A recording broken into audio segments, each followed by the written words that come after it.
El hecho de que una persona pretenda, aspire a ser colaborador eficaz, no necesariamente significa que se convierta en un colaborador eficaz. Vamos a darle la bienvenida a Luis Lamas Puccio, abogado penalista, que ya nos había explicado que no es investigación, que es una indagación que todavía está tomando forma y cuerpo. Señor Lamas Puccio, buenas noches, bienvenido a Exitosa. ¿Qué tal? ¿Cómo está? Buenas noches.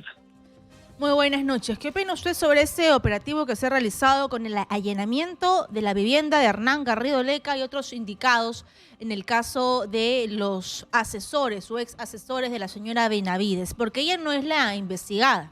Entiendo que es el señor Jaime Villanueva y las otras dos personas que eran los asesores de la fiscal suspendida. Bueno, se trata, pues, como tú lo acabas de recalcar, de una indagación. Ni siquiera es una investigación. Estos allanamientos, en alguna medida, son medidas de coerción que son aprobadas por un juez sobre la base del pedido que hace una fiscalía, dependiendo de la fortaleza de los elementos de convicción para disponer estos allanamientos, incluso como también es de conocimiento público, frente a la posibilidad de una detención de contenido preliminar, que es una detención de carácter policial. Ese es un aspecto importante. El segundo es que si esa información proviene de una persona que está pretendiendo ser aspirante, colaborador eficaz, me imagino que el juez ha tenido que valorar con sumo cuidado si efectivamente existían o no existían razones para una medida de esa naturaleza que es el allanamiento. ¿Por qué? Porque, como lo acabo de señalar, el hecho de que una persona pretenda, aspire a ser colaborador eficaz, no necesariamente significa que se convierta en un colaborador eficaz, porque para ser colaborador eficaz se requiere dos requisitos fundamentales. El primero, que se haya constatado, verificado y corroborado absolutamente que lo que dice quien pretende ser colaborador es cierto.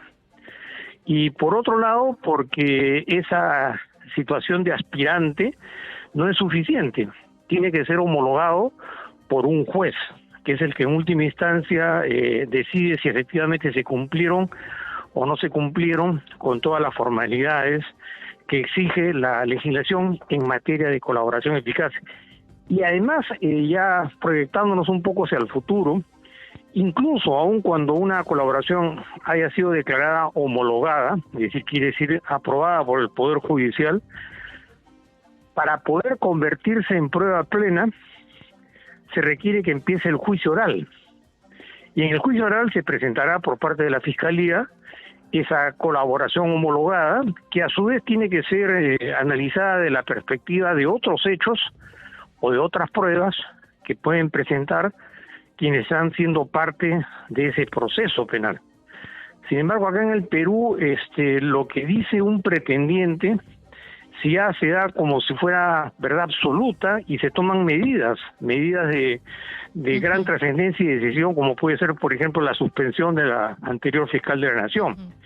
Y otra cosa también interesante recalcar es que quien pretende ser colaborador no puede ser identificado ante la opinión pública, porque la ley, de manera taxativa, prohíbe que se difunda la identidad de quien pretende ser colaborador. Entonces creo que estos aspectos son oportunos, pertinentes, interesantes, mencionarlos para poder ubicarnos en la exacta dimensión de lo que estamos viviendo, ¿no? Ahora, si me permite, vamos a explicar la tesis fiscal. Benavides habría tenido una estrecha relación con Garrido Leca y el señor Guayón desde la década de los 90.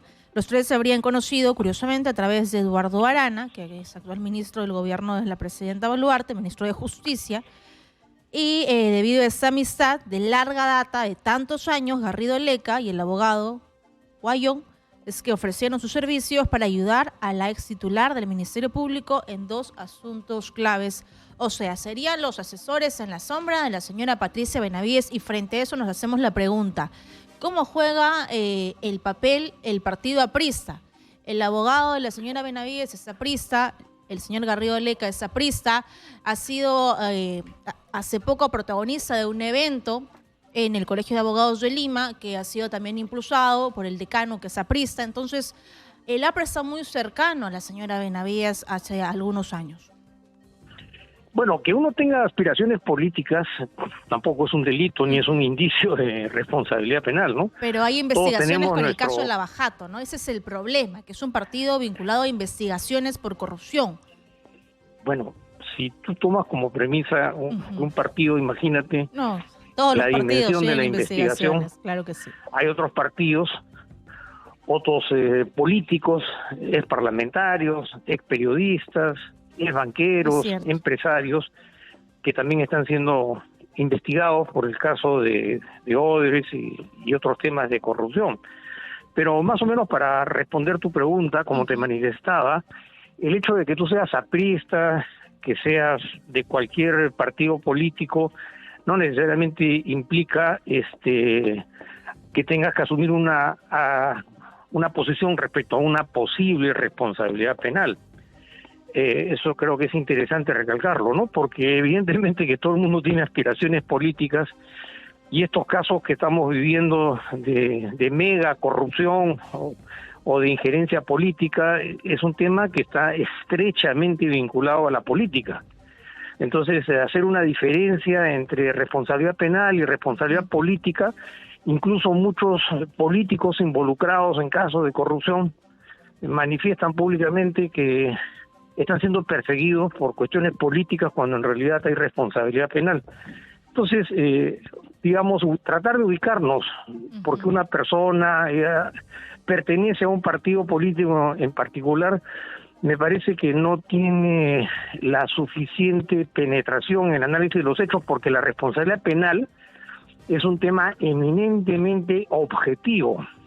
No tiene que ver nada con la política. Es un hecho que está descrito como delito en el Código Penal, y ver si efectivamente los hechos que están investigados encuadran o no encuadran en ese análisis de tipicidad penal para poder, digamos, incursionar en una acción de carácter penal, ¿no? Sin embargo, el hecho objetivo son las declaraciones de Jaime Villanueva, que entiendo yo es aspirante, como usted lo ha mencionado, y va a probar lo que ha dicho, estas relaciones que tenía Patricia Benavides con sus ex asesores y con estas personas indicadas como los asesores en la sombra, lo que está generando allanamientos. La señora Chirino se ha ido de viaje a España, pero ella en un video dice: tengo información de fiscalía. ¿Quién filtra esa información?